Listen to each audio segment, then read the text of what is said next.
आकाशवाणी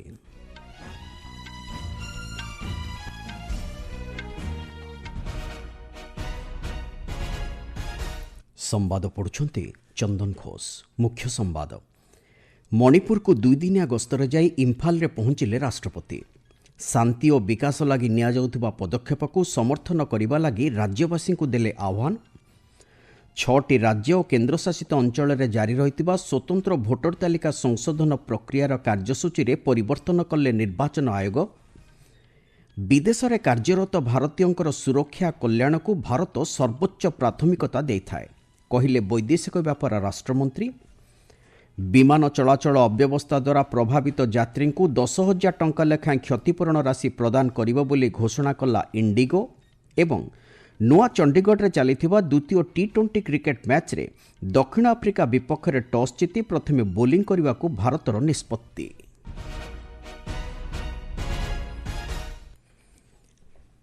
मणिपुर रे शांति और विकास लगी निया जाउथिबा पदक्षेप को समर्थन करने लगी राष्ट्रपति द्रौपदी मुर्मू राज्यवासी को आह्वान देइछन्ति। दुईदिनिया मणिपुर गस्तर जाई आज इम्फाल रे पहुंचिबा परे राज्य सरकार पक्षर आयोजित स्वागत समारोह रे उद्बोधन दे से कहिछन्ति। राज्यर प्रत्येक शिशु निजको सुरक्षित मन करने सहित प्रत्येक महिला जेभली सशक्त होई परिबे एवं प्रत्येक नागरिक एक उज्जवल भविष्यत आड़क अग्रसर होई परिबे से दिगरे मिलिमिशि कार्य करबा उपरे राष्ट्रपति गुरुत्वारोप करिछन्ति। दक्षिण पूर्व एशिया सहित भारतर प्रत्यक्ष संयोगीकरण दिगरे मणिपुर प्रवेशपथ होइतिबारु एहार युववर्ग एवं असीम संस्कृति एवं प्राकृतिक शोभाभंडार सद उपयोग करने लगी से परामर्श देइछन्ति। आज राष्ट्रपति इम्फाल स्थित विमानबंदर ठारे पहुंचिबा परे तांकु भव्य स्वागत कराजिबा सहित भारतीय रिजर्व बैटालियन महिला कंटिजेंट पक्षरु गार्ड ऑफ ऑनर प्रदान करा जायथिला। आसंताकाली राष्ट्रपति इम्फाल रे नुपिलाल स्मारक स्थल गस्त करी मणिपुर वीर महिला योद्धा मानक उद्देश्य श्रद्धांजलि ज्ञापन करिवे। 6टी राज्य और केन्द्रशासित अंचल में जारी रहितिबा स्वतंत्र भोटर तालिका संशोधन प्रक्रियार कार्यसूची रे निर्वाचन आयोग संशोधन करिसेंति। एही राज्य और केन्द्रशासित अंचलगुड़िक हेला तमिलनाडु, गुजरात, मध्यप्रदेश, छत्तीसगढ़, उत्तर प्रदेश एवं अंडमान और निकोबर द्वीपपुंज। संशोधित कार्यसूची अनुଯାयी तमिलनाडु और गुजरात रे एही प्रक्रिया आसंता मास 14 तारिख सुद्धा शेष हेबाकु थिबा बेले 18 तारिख सुद्धा मध्यप्रदेश, छत्तीसगढ़ और अंडमान और निकोबर द्वीपपुंज रे संपन्न करबा लागि समय धार्य करा जायछि। तेबे उत्तर प्रदेश रे आसंता 26 तारिख सुद्धा एही प्रक्रिया शेष कराजिबो बोली निर्वाचन आयोगक संशोधित कार्यसूचीरू जଣା पड़िछि। एतद व्यतीत चिठा भोटर तालिका प्रकाश करबा तारिख रे मध्य संशोधन करा जायछि। तमिलनाडु और गुजरात रे एही चिठा तालिका आसंता 19 तारिख दिन जारी हेबो बोली जଣା पड़िछि। सेहि भली 23 तारिख दिन मध्य प्रदेश, छत्तीसगढ़ एवं अंडमान और निकोबर द्वीपपुंज रे एवं उत्तर प्रदेश रे 31 तारिख दिन एही चिठा भोटर तालिका जारी कराजिबो। अन्य पक्षरे केरल लगे निर्वाचन आयोग पक्षरु पूर्वरु संशोधित कार्यसूची जारी करा जाय सारिछि। तदनुଯାୟୀ आसंता 18 तारिख सुद्धा सेठारे स्वतंत्र भोटर तालिका संशोधन प्रक्रिया शेष करा जाय 23 तारिख दिन चिठा तालिका प्रकाश करा जिवो। विदेश में कार्य करुथिबा भारतीय श्रमिक मानकर सुरक्षा और कल्याण को भारत सर्वोच्च प्राथमिकता देइथाय बोली वैदेशिक व्यापार राष्ट्रमंत्री कीर्तिवर्धन सिंह कहिसंति। आज राज्यसभा ए संपर्कित एक प्रश्नर लिखित उत्तर में श्री सिंह कहिसंति विदेश में कार्यरत भारतीय नागरिकों पक्षरु कोनोसी अभियोग मिलिले संपृक्त देशर थिबा भारतीय दूतावास पक्षरु ए दिगरे विहित कार्यानुष्ठान निया जायथाय। विदेश को कार्य करबा लागि जाउथिबा भारतीय नागरिक विशेषकर श्रमिक मानकु उपयुक्त मार्गदर्शन जोगाइबा उद्देश्य रे सरकार नुआदिल्ली, दुबई, रियाद, जेहद एवं कोलालंपुर ठारे प्रवासी भारतीय सहायता केन्द्र स्थापन करिसेंति। वैदेशिक व्यापार राष्ट्रमंत्री कहिसंति दूतावासर अधिकारी प्रभावित भारतीय नागरिकों कार्यस्थल को गस्त करी तांको नियुक्तिदाता सहित ए प्रसंग में आलोचना करी समाधान करिथांति। चलित वर्ष विदेश में कार्यरत भारतीय नागरिकों निकटरू 16,000 अधिक एभली अभियोग हस्तगत होइछि। आपण माने संवाद सुनुचंती आकाशवाणी। इंडिगो विमान चलाचल अव्यवस्था द्वारा प्रभावित यात्री मानकु संपृक्त कंपानी पक्षरु 10,000 टंका लेखाएं क्षतिपूरण राशि प्रदान कराजिबो। इंडिगो पक्षरु दिया जायथिबा सूचना अनुसार गत 3 रु 5 तारिख पर्यंत एही एयरलाइंस रो विमान गुड़िक विलंब तथा बातिल हेबा कारणरू प्रभावित यात्री मानकु ट्रैवल भाउचर आकार एही क्षतिपूरण प्रदान कराजिबो। एही यात्री माने आसंता 12 मास मध्यरे इंडिगो विमान रे यात्रा समय एही अर्थराशि रो भाउचर को व्यवहार करि परिबे। सरकारी निर्देशनामा अधीन रे बाध्यतामूलक क्षतिपूरण व्यतीत जेउ यात्री मानकर विमान उड़ाण समय 24 घंटा मध्य बातिल होईची सेमानकु इंडिगो पक्षरु 5 रु 10 हजार टंका पर्यंत अर्थ प्रदान कराजिबो बोली कंपनी कर्तृपक्ष कहिसंती। निर्वाचन संस्कार संपर्क में आज राज्यसभा आलोचना करा जायछि। आलोचना रे अंशग्रहण करी बीजेपी नेता सुधांशु त्रिवेदी कहिसंती भारत हेउछि गणतंत्रर जननी। निर्वाचन प्रक्रिया रे अधिक स्वच्छता बजाय रखिबा दिगरे नरेंद्र मोदी को नेतृत्वाधीन एनडीए सरकार विहित पदक्षेप नेइछंती। यार अंशस्वरूप विभिन्न राजनैतिक दलगुड़िक आर्थिक अनुदानर सीमा को 20,000 रु 2,000 टंका को ह्रास करा जायछि। सेहिभଳି इलेक्टोराल बॉन्ड माध्यम निर्वाचन प्रक्रिया रे स्वच्छता बजाय रहिछि।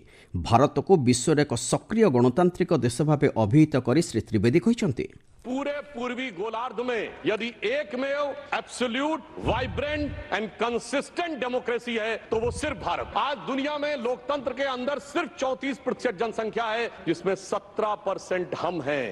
अर्थात अगर दुनिया में लोकतंत्र है तो उसका सबसे बड़ा स्तंभ आज आधुनिक युग में भी भारत ही है। गृह रे आलोचना आरंभ करी कांग्रेस सांसद अजय माकेन भोट ग्रहण केन्द्र गुटिक ग्रहण करा जायतिबा सीसीटीवी फुटेज को निर्वाचन आयोग जारी न करिथिबार अभियोग करिसंती। सेहिभଳି टीएमसी रो डोला सेन, डीएमके रो एमआर एलांगो, आप रो संजय सिंह, वाईएसआर कांग्रेस रो वाईवी सबारेड्डी एही आलोचना रे अंशग्रहण करी निज निजर सुचिंतित मतामत व्यक्त करिसंती। परे गृह को आसंता काली पर्यंत मुलतवी रखा जायछि। एक देश एक निर्वाचन लगी गठित कमिटीर कार्यकाल को लोकसभा पक्षर आसंता वर्ष बजेट अधिवेशन शेष सप्ताहर प्रथम दिन पर्यंत वृद्धि करा जायछि। देशव्यापी एक संगे लोकसभा और राज्य विधानसभा गुड़िक लगे निर्वाचन कराइबा उद्देश्य पीपी चौधरी अध्यक्षतार गठित एक जुग्म कमिटी पक्षर यार कार्यकाल वृद्धि लगी प्रस्ताव दिया जायथिला। प्रस्तावटी गृह रे बाचनिक भोट्रे गृहीत होईछि। केन्द्र संख्यालघु व्यापार मंत्री किरण रिजिजू आज नूआदिल्ली में सर्वभारतीय मुस्लिम पर्सनाल बोर्डर प्रतिनिधि मंडली सहित आलोचना करिसेंती। ए संपर्क में सामाजिक गणमाध्यम रे पोस्ट करी श्री रिजिजू कहिसेंती उम्मीद पोर्टाल रे वाकफ संपत्तिर पंजीकरण संपर्कित प्रसंग उपरे सेमाने आलोचना करिसेंती। राज्यसभा आज राष्ट्रीय गीत वंदे मातरम 150तम वार्षिकी उपर मध्य आलोचना करा जायछि। गत मंगलवार दिन स्वराष्ट्र मंत्री अमित शाह गृह रे आलोचना आरंभ करथिले। आलोचना समाप्त करी राज्यसभार नेता तथा केन्द्र मंत्री जेपी नड्डा कहिसंती वंदे मातरम एभली एक मंत्र जहाँकि देशर आत्मा को जागृत कराइथाए। एहा छडा देशर संस्कृति सहित संजोग होई रहिबा दिगरे सुजोग प्रदान करिथाए। प्रत्येक भारतीयक लागि एही गीत एक भावगत प्रेरणार उत्स होई रहिबा सहित एकता माध्यम देश को आगे नवा दिगरे मध्य सहायक होइथाय बोली श्री नड्डा कहिसंती। स्वाधीनता संग्राम समय ऐतिहासिक घटनार एही गीत साक्षी रहिथिबा बेले प्रत्येक संग्रामी को शक्ति जोगाइथिला बोली श्री नड्डा कहिसंती। अरुणाचल प्रदेशर आंजाउ जिल्लार चागलागाम निकटरे एक ट्रक उलटी पड़ा जो 21 जन श्रमिकों मृत्यु होइछि। सेमानक मध्यरु 14 जनकर मृतदेह उद्धार करा जाइछि बोली आसाम मुख्यमंत्री हिमंत बिश्व शर्मा कहिसंती। मिलिथिबा सूचना अनुसार आसामर 22 जन श्रमिकों नहीं जाउथिबा एक ट्रक अरुणाचल प्रदेश चीन सीमावर्ती अंचल चागलागामठारे उलटी पड़ा फल एभली अघटन घटी।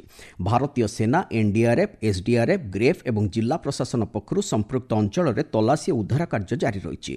प्रधानमंत्री नरेंद्र मोदी ए दुर्घटन शोक प्रकाश करने सहित मृतकों परिवारवर्गों लगी प्रधानमंत्री जातीय रिलीफ पांठिरु 2 लाख टंका लेखाएं अनुकंपामूलक सहायता राशि और आहतों चिकित्सा लगी 50,000 टंका लेखाएं घोषणा करिसेंती।